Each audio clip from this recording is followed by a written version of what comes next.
అవును. ఓట్ చోరీ విషయంలో అంత పెద్ద ఎత్తున రాహుల్ గాంధీ దీనిపై ప్రచారం తీస్తున్నారు. దీనిపై క్వెషన్‌లు సంధిస్తున్నారు ఆయన. ఆయన ఎలక్షన్ జాబితా ఇమ్మంటే వీళ్ళేమో సాఫ్ట్ కాపీ ఇవ్వకుండా హార్డ్ కాపీ ఇస్తున్నారు. అంటే వాళ్ళ ఇంటెన్షన్ ఏమని అర్థం చేసుకోవాలి ఇక్కడ? అంటే 100కి 100 ఎందుకంటే రాహుల్ గాంధీ గారని కాదండి, జగన్మోహన్ రెడ్డి గారని కాదు, చంద్రబాబు గారైనా ఎవరైనా సరే ఇదే చంద్రబాబు గారు ఈవీఎంల మీద పోరాటం చేశారు గత ఎన్నికల్లో. అవును, చేశారు. ఎన్నికల్లో పోరాటం చేశారు. దాని విషయంలో అందరికీ క్లారిటీ ఉంది. రెండోది, ఒక రాజకీయ పార్టీ ప్రతినిధి ఓ ఎన్నికల కమిషన్ని అడిగినప్పుడు మీరు వారు అడిగిన హార్డ్ కాపీకి అయ్యేటువంటి ఖర్చు కొన్ని లక్షలు కోట్ల రూపాయలు ఖర్చు అయిందండి. వాటి అన్నిటి ప్రింట్ తీసి ఇవ్వటం అవును. నిజంగా పెద్ద పెద్ద కంటైనర్లో తీసుకెళ్ళాలి. ఈ దేశంలో ఓటర్ లిస్టులన్నీ కావాలండి. నువ్వు సాఫ్ట్ కాపీ ఒక హార్డ్ డిస్క్లో పెట్టి ఇవ్వచ్చు. అవును.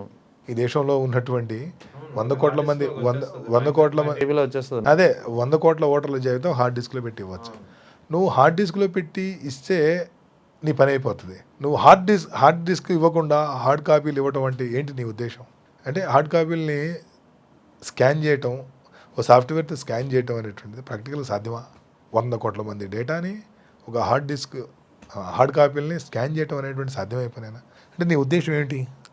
వాటిని నువ్వు చూడొద్దు. నువ్వు అడిగింది నేను ఇచ్చినట్టే ఉండాలి, కానీ నువ్వు చూడకూడదు. నువ్వు చూసే టైం నేను ఇవ్వను. ఎలా సాధ్యం ఇది? 100 కోట్ల మంది అంటే మీరు ఒక పేజీలో 30 మంది ఓటర్ల డేటా ఉంటుంది. అంటే 33 కోట్ల పేజీలు, అదే చాలా 34 కోట్ల పేజీల డేటాని ఎనాలిసిస్ చేసి ఇవ్వటం అంటే చిన్న విషయమా? అంటే ఏంటి? నువ్వే స్పష్టంగా నీ దగ్గర ఏదో మతలబు ఉందని చెప్తున్నావు. నీ దగ్గర సాఫ్ట్ కాపీ లేదా? ఉంది కదా. సాఫ్ట్ కాపీ ఉండబట్టే కదా నువ్వు హార్డ్ కాపీ ప్రింట్అవుట్ తీస్తున్నావు. ఆ సాఫ్ట్ కాపీ ఇవ్వడానికి నీకు వచ్చిన నష్టం ఏంటి? నువ్వు 500 రూపాయలు పెట్టో, 1000 రూపాయలు లేదా 10,000 రూపాయలు హార్డ్ డిస్క్ ఇవ్వడానికి ఇబ్బంది పడుతున్నటువంటి నువ్వు కొన్ని కోట్ల రూపాయలు ఖర్చు పెట్టి నువ్వు ప్రింట్అవుట్ తీసి వాళ్ళకి ఇస్తానంటున్నావు. అవన్నీ మళ్ళీ మోసుకెళ్ళడానికి మళ్ళీ చాలా ఖర్చు అవుతుంది. అంటే ఏంటి? నువ్వు చెప్పకనే నీలో ఉన్నటువంటి లోపాన్ని నువ్వు చూపిస్తున్నావు అనమాట. కాబట్టి ఖచ్చితంగా ఎలక్షన్ కమిషన్ విషయంలో 100% మిస్చీఫ్ ఉన్నదనేది మాత్రం ఏమాత్రం అనుమానం లేదు. ఎలక్షన్ కమిషన్ ఆ విషయంలో ఇప్పటికైనా సరే ఫెయిర్గా ఉండేదానికోసం ప్రయత్నం చేయాలి. ప్రయత్నం చేయకపోతే ప్రజాస్వామ్యంలో అనేక అనుమానాలకు తావిచ్చినట్లు అవుతుంది. ఇప్పుడు ఈ వైర్ కథనంలో పరకాల ప్రభాకర్ గారు చెప్పినటువంటి లేవనెత్తినటువంటి అంశాలు ఏదైతే ఒక మిస్చీఫ్, ఒక మిరాకిల్ జరిగి ఉంటుందని చెప్పి జరిగిందా అనే అనుమానాలు వ్యక్తం చేశారో, ఇది ఒక ఆంధ్రాకే పరిమితమా ఏదైనా ఇతర రాష్ట్రంలో కూడా జరిగిందని మీరు భావిస్తున్నారా? అంటే నేను ఇంకా వేరే దగ్గర స్టడీ చేయలేదండి. నేను ఆంధ్రాకి సంబంధించి అయితే నేను బాగా స్టడీ చేస్తున్నాను. సో అందుకని నేను అంటే బేసికల్గా మా ఫామ్ 20 ఆంధ్రాదే పెట్టాలా, మిగతా అన్ని రాష్ట్రాలు పెట్టారు. అందుకని నేను ఆ ఫామ్ 20 గురించి నేను మొదటి నుండి పోరాడుతున్నాను కాబట్టి. సో ఆంధ్ర విషయంలో మాత్రం వాళ్ళే క్లియర్గా ఎలక్షన్ కమిషనే వాళ్ళ లోపాలని చూపిస్తూ ఉన్నారు. అంటే ఇప్పుడు ఓవరాల్ ఈ ఇష్యూని బట్టి ఇప్పుడు ఎలాగా ఫేస్ చేయాల్సి వస్తుంది అనుకుంటున్నారు? ఎందుకంటే ఇంత క్లియర్గా ఎవిడెంట్రికల్ డాక్యుమెంట్స్ రూపంలో ఇవన్నీ లెక్కలన్నీ బయటపడుతున్నాయి. అయినా సరే ఎలక్షన్ కమిషన్ సమాధానం చెప్పడం లేదు. AP CEO Mukesh Kumar Meena where he is now అనేది ఆన్సర్ లేదు. మరి ఇంత జరుగుతుంటే దీనికి న్యాయపరంగా తీసుకెళ్లే అంశం ఏమైనా ఉంటుందంటారా? అంటే రెహమాన్ గారు ఖచ్చితంగా వీటిని కోర్టుల్లో వాటికి ఎక్కడో చోట పుల్ స్టాప్ పెట్టాల్సిన అవసరం అయితే ఉంది కదా. ఖచ్చితంగా వీటిని కోర్టుల్లో అయితే సవాల్ చేయాల్సిందే. అయితే కోర్టుల్లో సవాల్ చేసి ఖాళీ కూర్చుంటే కాదు, ప్రజాక్షేత్రంలో కూడా వీటి మీద పోరాటాలు జరగాలి. ప్రజా ఉద్యమాలు నిర్మాణం చేయాలి. కేవలం ప్రజా పోరాటాలు, ప్రజా ఉద్యమాల ద్వారా మాత్రమే వ్యవస్థల్లో కదలిక వస్తుంది తప్పితే మనం కోర్టుల్లో వేసి కూర్చున్నామంటే ఒక చిన్న టెక్నికల్ పాయింట్ కారణంగా కూడా కోర్టుల్లో కేసులు కొట్టేసేటువంటి అవకాశం ఉంటుంది. కానీ ప్రజా ఉద్యమాలను కొట్టేయలేరు. కాబట్టి ఎవరైతే ఈ ఎన్నికల కమిషన్ మీద అనుమానాలు వ్యక్తం చేస్తున్నారో అటువంటి ఎన్జిఓలు కానివ్వండి, రాజకీయ పార్టీలు కానివ్వండి, నాయకులు కానివ్వండి, ప్రజా ఉద్యమాల నిర్మాణం చేస్తే తప్పితే ఈ వ్యవస్థ సెట్ కాదనేటువంటిది నా బలమైన నమ్మకం. వాస్తవానికి 2024 ఎన్నికల ఫలితాలు వచ్చినప్పటి నుంచే కూటమి ప్రభుత్వానికైతే వాళ్ళు ఆనందపడి ఉండొచ్చు, విజయం సాధించామని చెప్పి. కానీ గ్రామ స్థాయిలో నేను స్వయంగా పరిశీలించినప్పుడు కానీ, ఇలాంటి సెఫాలజిస్టులతో మాట్లాడినప్పుడు కానీ ఏదో జరిగి ఉంటుంది అని ఒక అనుమానం, ఒక సందేహం, ఒక ప్రశ్న. ఆ ప్రశ్నగానే మిగిలిపోయింది, ఆ అనుమానంగానే మిగిలిపోయింది. ఇప్పుడు వైర్ కథనం వచ్చిన తర్వాత ఆ అనుమానాలకి, ఆ ప్రశ్నలకి ఒక సమాధానం దొరికిందా అని అనిపిస్తుంది. ఈ చర్చ మీరు కూడా ఆయన అబ్జర్వ్ చేశారా, ముఖ్యంగా గ్రౌండ్ స్థాయిలో? ఇంక బయట మామూలుగా రెగ్యులర్ ఏదో సర్వేలు చేస్తుంటా కాబట్టి అదే మీరైతే ఉంటారు కదా, ఇది బలంగా చర్చ నడుస్తుంది. అంటే భవిష్యత్తులో ఈ చర్చ ఓ సానుభూతిగా కూడా మిగిలేటువంటి అవకాశం ఉంది. ఓకే. ఎందుకంటే వీటన్నిటికి ప్రశ్నలకు సమాధానం ఎలక్షన్ కమిషన్ చెప్పకపోతే అవును. ఎలక్షన్ కమిషన్ ఏదో తప్పు చేసినట్టే ప్రజలు భావిస్తారు కదా. అవును. మేము తప్పు చేయలేదంటే వాళ్ళు వచ్చి చెప్పాలి, ఎస్ మేము చేయలేదు, కాదు తప్పు, తెల్లవారుజామున ఓటింగ్ జరగలేదు అని చెప్పాలి కదా. అవును. మేము ఏదో పొరపాటు ఇచ్చాము. ఉమ్. ఇలా ఎలక్షన్ కమిషన్ మీడియా ముందుకు వచ్చి ఈ వాస్తవాలన్నింటినీ చెప్పే వరకు ఇది ఒక రకమైనటువంటి సానుభూతి పవనాలు వీచేటువంటి అవకాశం కూడా ఉన్నది. అంటే ఎలక్షన్ కమిషన్ చేసినటువంటి మిస్చీఫ్ భవిష్యత్తులో మరికొన్ని రాజకీయ పార్టీలకు మరికొన్ని రాజకీయాలకు ఇది ఒక వరంగా మారే అవకాశం కూడా ఉంటుంది. సరే, మొన్న ఏదేదో దెబ్బ తగిలింది అనుకోండి ఉదాహరణకి, ఈసారి అది ఒక సింపతిగా టర్న్ అవుట్ అయ్యే అవకాశం ఉంది. అవును. ఈ ఇష్యూ ఉంది కదా సార్, ముఖ్యంగా ఈ ఫామ్ 20కి సంబంధించినటువంటి ఫామ్ 20ని 108 రోజులు లేటుగా పబ్లిష్ చేశారు. సరిగ్గా అప్పుడే తిరుమల లడ్డు విషయం కూడా బయటకు వచ్చింది. సో రెండిటికి ఏమైనా సంబంధం ఉందంటారా? సరే, రెండు వేరు వేరు విషయాలు. రాజకీయ పార్టీలు వాళ్ళకి అవకాశం వచ్చినప్పుడు అవకాశం వచ్చినట్టు మాట్లాడుతుంటాయి. అంటే నేను రెహమాన్ గారు మొదటి నుండి కూడా బలంగా చెప్పేది ఏంటంటే, ఒక పంచాయతీ వార్డు మెంబర్గా పోటీ చేసిన వ్యక్తి కూడా వ్యవస్థల్లో ఉన్నటువంటి అన్ని అవకాశాలని, అన్ని లోపాలను ఉపయోగించుకొని గెలవడం కోసం ప్రయత్నం చేస్తాడు. మనం అందరం చూస్తుంటాం. డబ్బులు పంచుతాడు, బెదిరింపులు చేస్తాడు, ఏదన్నా ఓటర్లని ప్రలోభ పెట్టడానికి అనేక రకమైనటువంటి తాయిలాలు ఇస్తుంటాడు. ఇవన్నీ మనం చూస్తున్నాం. ఇది పంచాయతీ, ఒక చిన్న పంచాయతీలో వార్డు మెంబర్గా పోటీ చేసేటువంటి వ్యక్తి. ఒక వార్డు మెంబర్లో ఒక దగ్గర 100 ఓట్లు కూడా ఉండవు. అక్కడ ఉన్నప్పుడు ఇంత పెద్ద రాష్ట్రాలకి, ఇంత దేశాన్ని కైవసం చేసుకోవాలి, లేకపోతే అధికారంలోకి రావాలనుకునేటువంటి వ్యక్తులు అనేక రకాల ప్రయత్నాలు చేస్తారు. లోపాలను ఉపయోగించుకుంటారా, తాయిదాలు ఇస్తారా, డబ్బులు పంచుతారా. కాబట్టి ఎన్నికలలో పోటీ చేసేటువంటి పార్టీలు కానీ, వ్యక్తులు కానీ వ్యవస్థని ఎప్పుడైనా సరే చిన్నాభిన్నం చేసి అయినా సరే గెలవాలని కోరుకుంటారు. దాని నుండి ప్రజాస్వామ్యాన్ని, ఎన్నికల వ్యవస్థని కాపాడాల్సింది ఎలక్షన్ కమిషన్. ఎలక్షన్ కమిషన్ ఏం చేయాలి? ఈ రాజకీయ పార్టీలు లేదంటే ఈ రాజకీయ నాయకులు చేసేటువంటి ఎత్తుల్ని వీళ్ళు పై ఎత్తులు వేసి ఇవన్నీ చిన్నాభిన్నం చేసి పారదర్శకంగా ఎన్నికలు జరిగేటట్టు చూడాలి. మనం ఏం చేస్తున్నాం? అవేం చేయకుండా ఈ రాజకీయ పార్టీలు చేసేవాడిని చూస్తూ ఊరుకుంటున్నాం. సో ఇప్పుడు ఊరుకుంటున్నాం కదా. ఈ విషయాలన్నీ బయటకు వస్తున్న క్రమంలో అంటే మీలాంటి సిఫారసులు, ముఖ్యంగా మీ అంచనాలు తప్పు కాలేదు, మీ అంచనాలు 100కి 100 రూపాయలే కరెక్టే అని చెప్పి తేలిన అంశం, వైర్ కథనంలో పరకాల ప్రభాకర్ గారు లేవనెత్తినటువంటి అంశాలపై మాలాంటి మీడియా సంస్థలు ఇచ్చినటువంటి కథనాలు, ఈ అన్నింటి నేపథ్యంలో చాలామంది ఒక ప్రశ్న అడుగుతున్నారు. మరి వైఎస్ఆర్ కాంగ్రెస్ పార్టీ కానీ, ముఖ్యంగా ఎవరైతే ప్రముఖ సిఫారసులు ఉన్నారో వీళ్ళు న్యాయ పోరాటం ఎందుకు చేయట్లేదు? ఇన్ని అక్రమాలు కళ్ళ ముందు జరుగుతున్నప్పుడు న్యాయస్థానాలు కూడా వాటిని ఎందుకు పరిగణలో తీసుకోవడం లేదు? ఒకసారి చిన్న చిన్న కేసులకే సుమోటోగా తీసుకుంటుంటాయి. ఇది దేశం యావత్తు మొత్తం ప్రజల ఓటింగ్కి సంబంధించినటువంటి విషయం. ఎందుకంటే ప్రజాస్వామ్యంలో ఓటర్ల తీర్పే అంతిమం. అటువంటి ఓటర్లకు సంబంధించినటువంటి ఇష్యూలో న్యాయస్థానాలు ఎందుకు చోద్యం చూస్తున్నాయి? లేదా పార్టీలు, ఎవరైతే బాధిత పార్టీలు ఉన్నాయో వాళ్ళు న్యాయస్థానంలో ఎందుకు పోరాడలేకపోతున్నారంటే మీరేం చెప్తారు?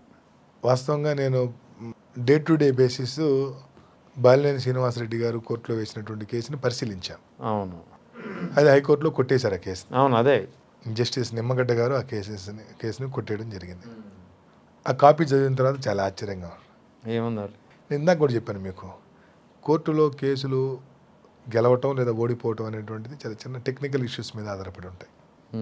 కాబట్టి చిన్న చిన్న టెక్నికల్ ఇష్యూస్కి అవకాశం ఇచ్చి ప్రజాస్వామ్యాన్ని తీసుకెళ్లి కోర్టులో పెట్టే బదులు ప్రజాస్వామ్యాన్ని ప్రజల చేతుల్లో పెట్టి ప్రజా ఉద్యమాలు నిర్మాణం చేయడం ద్వారా మాత్రమే వీటిని మనం భవిష్యత్తులో జరగకుండా చేయవచ్చు. రాజకీయ పార్టీలు ప్రజా ఉద్యమాలు నిర్మాణం చేయకుండా, ప్రజల్లో అవగాహన పెంపొందించే కార్యక్రమాలు చేయకుండా, ప్రజల్ని చైతన్యపరచకుండా కోర్టుల మీద డిపెండ్ అయితే ఇదిగో ఆ విధంగానే అయితే వెరీ టెక్నికల్ రీజన్తో కేసు కొట్టేశారు అంతే. ఇంత బలమైనటువంటి ఇష్యూ ఒకవైపు ఉంటే ఒక సిల్లీ రీజన్తో కేసు కొట్టేయడం జరిగింది. టెక్నికల్ ఇష్యూస్ అంతే. మీరు అంతే మీకు ఈవీఎంల మీద అనుమానాలు ఉంటే కొత్త ఈవీఎంలు తెచ్చుకొచ్చుకోండి, ఓటింగ్ చేయండి, కౌంట్ చేసుకోండి, బాగుంటే అన్నీ బాగున్నట్టే. ఉదాహరణకి అహ్మదాబాద్లో విమాన ప్రమాదం జరిగింది. ఎయిర్ ఇండియా వారు నడుపుతున్నటువంటి బోయింగ్ విమానం ప్రమాదమై చాలామంది చనిపోయారు. ఇప్పుడు ఎయిర్ ఇండియా వాడు, బోయింగ్ వాడు, ఇప్పుడు సపోజ్ బోయింగ్ వాడు లేదు మా విమానంలో ప్రాబ్లం ఏం లేదు, కావాలంటే మేము మళ్ళీ ఇంకో కొత్త బోయింగ్ తీసుకొస్తాం, మీరు వెళ్ళి రైడ్కి వెళ్ళరండి. మీరు ఎక్కండి, ఒక రైడ్ వేసుకొని రండి, అది కూలితే కనుక మాదే తప్పు, కూలకపోతే మాకు సంబంధం లేదు అని అన్నాడు అనుకోండి సార్. అలా ఉంది వ్యవహారం. అన్నాడు అనుకోండి, ఎంత సిల్లీగా ఉంటుంది. అలా ఉంది ఇది. అలానే ఉంది. కాబట్టి రాజకీయ పార్టీలు ప్రజా ఉద్యమాల నిర్మాణం ద్వారా మాత్రమే ఇటువంటి అప్రజాస్వామిక చర్యలని ఆపగలుగుతారు తప్పితే కోర్టుల మీద డిపెండ్ అయ్యి ప్రతి ఉద్యమాన్ని తీసుకెళ్ళి కోర్టులో కూడా వేయాలి. న్యాయ వ్యవస్థని ఇక్కడ తక్కువ చేసి చెప్పడం కాదు, న్యాయ వ్యవస్థలో కూడా పోరాటం చేయాలి, ఎట్ ద సేమ్ టైం ప్రజాక్షేత్రంలో కూడా పోరాటం చేయాలి.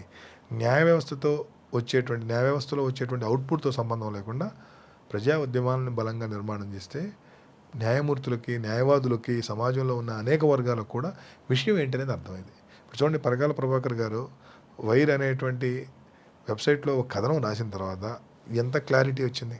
అవును. ఇప్పుడు దాకా ఈ ఏడాదిన్నర నుండి ఏముంది, ఓట్ ఫర్ డెమోక్రసీ వారు చెప్పినట్టుగా సుమారుగా 50 లక్షలకు పైబడి ఓట్లు అదనంగా కౌంట్ అయినవి, లేదు 12.54% ఓట్లు అదనంగా వచ్చి కలిసి అనేది మాత్రమే తెలుసు. దానికి ఇంకొక వైసీపీ నేతలు ఒకరిద్దరు ఆరోపించారు, పోలింగ్ ముగిసే టైంకి 78% ఉన్నటువంటి ఈవీఎంలు కౌంటింగ్ ఓపెన్ 92% అలా పెరిగినాయి. బ్యాటరీ ఛార్జింగ్ ఈ రెండు ఆరోపణలకే పరిమితమైంది. అంతే, ఎగ్జాక్ట్లీ. ఇప్పుడు చూడండి, కానీ ఇప్పుడు తర్వాత మేము ఆరోపణ చేసినటువంటి ఫామ్ 20 కానీ ఇవన్నీ, కానీ ఈరోజు ఇంకా కేటగారికల్గా ఈ పెరిగిన ఓట్లు ఎన్ని పోలింగ్ బూతుల్లో పెరిగినాయి, ఏ టైంలో పెరిగినాయి, ఎన్ని పెరిగినాయి అనేది వచ్చిన తర్వాత జనాలకు ఇంకా క్లారిటీ వస్తుంది. ఇప్పుడు ఈ 3500 పోలింగ్ బూతులు ఏవనేది కూడా ఈసీ బహుశా ఇవ్వనట్టుంది. ఓన్లీ నంబర్ అనౌన్స్ చేశారు, నంబర్ చెప్పింది ఈసీ, ఇవ్వట్లే. అదే కదా అడుగుతుంది. అదే అడిగితే ఆ 3500 పోలింగ్ బూతులు ఇవి అని చెబితే ఆ 3500 పోలింగ్ బూతుల్లో మీ సీసీటీవీ ఫుటేజ్ అన్నా ఇవ్వండి, లేదంటే జనాలకు తెలిసింది కదా. ఇప్పుడు మీ ఊరు ఉంది లేదా మా ఊరు ఉంది అనుకోండి సార్, మా ఊర్లో ఓట్లేసారు మాకు తెలిసింది కదా, తెల్లవారుజాము 2 గంటల దాకా ఇస్తే చెప్తాం, అరే బాబు మాకు 2 గంటలకు మేము అంతా నిద్రపోతున్నాం, 10 గంటలకు 8 గంటలకు పోలింగ్ అయిపోయింది అని చెప్తాం కదా. సో కాబట్టి అవి కూడా బయటికి ఇవ్వట్లేదు. సో కల్తీ నెయ్యి మీద చర్చ జరుగుతున్నటువంటి ఈ సందర్భంలో ఈ కల్తీ ఓట్ల గురించి చర్చ రావటం అనేటువంటిది జనాలు కొద్దిగా వింతగా చూస్తున్నారనమాట. అంతే, కరెక్ట్. కల్తీ నెయ్యి అంశం గురించి జనాలకు చర్చించుకుంటుంటే ఈ కల్తీ ఓట్లు, ముఖ్యంగా ఈ ఓటర్లకు సంబంధించినటువంటి ఇష్యూ ఏదైతే ఉందో దీనికి అంతిమంగా చెక్ పెట్టాల్సిన అవసరం, దీనికి ఆన్సర్ సొల్యూషన్ ఏంటంటే మీరేం చెప్తారు? అంటే ఈవీఎం హ్యాకింగ్ అనొచ్చు, లేదా సాఫ్ట్వేర్ మార్చి ఉండొచ్చు అనొచ్చు, ఎలా చేశారన్నది తెలీదు, బట్ సంథింగ్ ఈజ్ హ్యాపెండ్. ఎందుకంటే ఒక మనిషి, మానవ మాత్రుడు ఎవరు నిమిషానికి 4 ఓట్లు అయితే వేయలేరు. అదైతే క్రిస్టల్ క్లియర్గా మీరు చెప్పారు. ఇప్పుడు ఆయన కథనంలో తేలింది, మీరు కూడా చాలా వివరాలకు చాలా క్లియర్గా చెప్పారు. మరి అటువంటప్పుడు మరి ఎలా జరిగి ఉంటుందంటే ఏం చెప్తారు? హేమంత్ గారు, నేను మళ్ళీ చెప్పేది, ప్రజా ఉద్యమాల నిర్మాణంతో మాత్రమే వీటన్నింటిని అరికట్ట వేయగలుగుతాం. ఇప్పుడు నేను చెప్పేది ఏంటంటే, ఫస్ట్ మీరు ప్రజా ఉద్యమాలను నిర్మాణం చేసి ఏ విధంగా ఈ తెల్లవారుజామున ఓట్లు పోలైనటువంటిది బయటకు వస్తే ఆ తర్వాత కదా ఈవీఎంలు హ్యాక్ అయినాయా లేదా, ఈవీఎంని ట్యాంపరింగ్ చేశారా లేదా అనేది ముందు దీన్ని నిర్ణయించండి మీరు. నేను ఎలక్షన్ కమిషన్ అడిగేది ఏంటంటే, ఏ విధంగా అర్ధరాత్రి ఓట్లు పోలైనాయి, ఏ విధంగా ఇన్ని లక్షల సంఖ్యలో పోలైనాయి అనేటువంటిది మీరు నిర్ణయిస్తే, మీరు ఫస్ట్ దాన్ని ప్లీజ్ ఫైండ్ అవుట్ దట్. అదైతే తర్వాత ఈవీఎంలు హ్యాక్ అయినాయా లేదా, ఈవీఎంలు ట్యాంపరింగ్ తర్వాత మాట్లాడదాం. Sir, EVM tampering, EVM hacking గురించే మాట్లాడదాం. Is it possible as a psephologist? అంటే డెఫినెట్లీ టెక్నికల్లీ అది పాసిబుల్ అని నేను 100 సార్లు చెప్పాను. Okay, technically possible. నేను చెప్పడం ఏంటి, నేను చాలా చిన్నవాడిని, చాలా పెద్ద వాళ్ళు చెప్పారు. శామ్ పిట్రోడా గారు చెప్పారు, తెలుగుదేశం పార్టీ నాయకులు వేముల హరిప్రసాద్ గారు చెప్పారు. మీరు చూశారు కదా. మీరు ఇప్పుడు ఎక్స్ ఫౌండర్ ఎలాన్ మస్క్ లాంటి గొప్ప వాళ్ళు చెప్పారు. తర్వాత అమెరికన్ ఇంటెలిజెన్స్ చీఫ్ తులసి గబ్బార్డ్ చెప్పింది. ఇవన్నీ చాలా మంది చెప్తున్నారు కదా. సో అందుకని ఈ దేశంలో, ప్రపంచ దేశాల్లో ఉన్న టాప్ టు బాటం అందరూ చెప్తున్నారు హ్యాక్ చేయడం చాలా సులువు అని. నేనంటుంది ఏంటంటే, మనం అప్పుడే ఎందుకు ఆనందేద్దాం. ఫస్ట్ ఆఫ్ ఆల్ మీరు వీటిని ఐడెంటిఫై చేయండి. ఎలక్షన్ కమిషన్ నేను కోరేది ఏంటంటే, ఈ అర్ధరాత్రి పోలింగ్ ఎక్కడెక్కడ జరిగింది ఆ సీసీటీవీ ఫుటేజ్లు బయట పెట్టండి. ఫస్ట్ ఆఫ్ ఆల్ బయటపెట్టి, ఎస్ మీరు కనుక 3500 పోలింగ్ బూతుల్లో 500 మందికి పైబడి క్యూర్లో ఉన్నారు, ఉండి ఓట్లు వేశారంటే ఓకే, గుడ్, మీరు చెప్పింది నిజం. ఈ ఈవీఎం హ్యాకింగ్లు, ఈవీఎం ట్యాంపరింగ్లు నీ పూర్తిగా ఖండించవచ్చు. మీరు అది బయట పెట్టకపోతే ఇదే చర్చ నడిచింది. ఇదే చర్చ నడిస్తే ఇది సమాజంలో అది ఒక సానుభూతిగా మారిద్ది. ఖచ్చితంగా భవిష్యత్తులో వేరే రాజకీయ పార్టీలకు అది ఒక వరం అయింది. కాబట్టి దీన్ని నివృత్తి చేయవలసినటువంటి బాధ్యత ఎలక్షన్ కమిషన్దే. మీరు యాజ్ ఎ సెఫాలజిస్ట్ ఈ అంశం పైన కోర్టుకు వెళ్ళే ఆలోచన ఏమైనా ఉందంటారా న్యాయస్థానానికి? అంటే నేను స్టేక్ హోల్డర్ని కాదు, అంటే స్టేక్ హోల్డర్ మీరు ఒక అల్టిమేట్గా ఒక స్టేక్ హోల్డర్, ఒక ఓటర్ని. You are voter. Yes yes. So ఒక అన్యాయం జరిగింది దేశంలో, మీ సంస్థ కాసేపు పక్కన పెడదాం, ఆరా సంస్థ ప్రతినిధి కాదు మీరు, కాసేపు పక్కన పెడతాం. యాజ్ ఏ ఓటర్ మీకు ఆ సబ్జెక్ట్ మీద యాజ్ ఏ సగటు ఓటర్ కన్నా మీకు ఎక్కువ అవగాహన ఉంటుంది, ఎందుకంటే యాజ్ ఏ సెఫాలజిస్ట్ మీరు అందులో ఒక ప్రావీణ్యత ఉంది, మీకు అందులో ఒక సామర్థ్యం ఉంది కాబట్టి. సో మీలాంటి సెఫాలజిస్టులు యాజ్ ఏ ఓటర్ కోర్టును ఆశ్రయిస్తే పరిస్థితి ఎలా ఉంటుంది? ఆశాజనకంగా ఉంటుందని నేను అనుకుంటున్నాను. చూద్దాం, ఖచ్చితంగా మంచి సలహానే. చూద్దాం, న్యాయ నిపుణులతో కూడా చర్చిద్దాం. రైట్. న్యాయ నిపుణులతో కూడా చర్చించి నిజంగా టెక్నికల్గా లీగల్గా ఇది కోర్టులో నిలబడుతుంది ఎగ్జాక్ట్ అంటే కనుక తప్పనిసరిగా వెళ్ళొచ్చు. మనం కూడా ప్రజాస్వామ్యాన్ని కాపాడిన వాళ్ళ బాధ్యత మన మీద కూడా ఉంటుంది కదా. అదే సార్.